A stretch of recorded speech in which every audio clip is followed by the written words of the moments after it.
আজি আমি আপোনালোকক আমাৰ বাগিচাৰ কেনেকৈ আছে কি আছে আমি বাগিচাৰ ব্লগ বনাবলৈ ওলাইছোঁ। তেনেহ'লে আহক দেৰি নকৰাকৈ ভিডিঅ'টো আৰম্ভ কৰোঁ।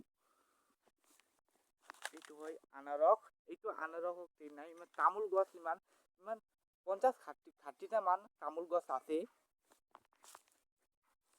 এইটো হয় আনাৰস বাগিচা। আনাৰস আছে, আনাৰস ধৰ কিমান আছে 6-7টা মান আছে আনাৰসৰ। আৰু কিমান এইটো 3 বছৰ হয়, সেইকাৰণে এইটো 3টা হৈছে।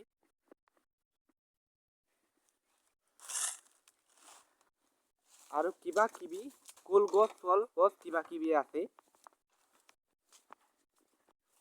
এইটো হ'ল আমাৰ তামোল গছ। এইটো বৰষুণ দিয়া নাই, সেইকাৰণে এইটো তামোল গছটো অকণমান মৰি গৈছে। তামোল গছ কিমান নাই, তামোল গছ আছে 15-20টা মান আছে। আৰু আনাৰস আছে, নাৰিকল আছে 7-8টা মান। আমি এইটো নাৰিকল গছটো 6-7টা মান কেনেকা আছে আৰু কিমান পৰা আমি পানী দি আছো। নাৰিকল বেছি নাই, 8টা বট মান আছে। এইটো নাৰিকল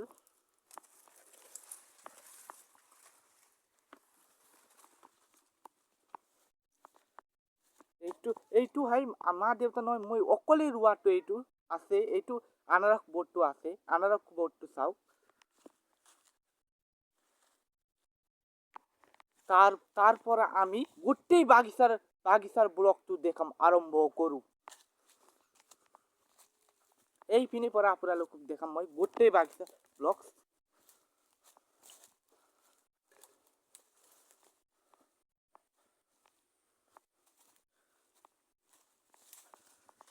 এইপিনিৰ পৰা চাওক আপোনালোকে গোটেই বাগিচাৰ ব্লগ।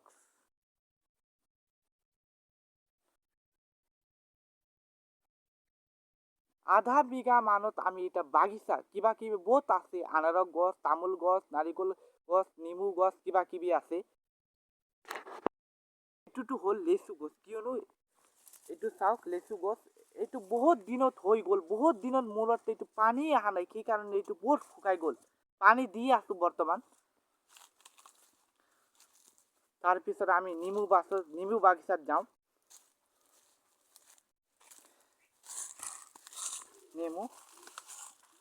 নেমুৰ বাগিচাত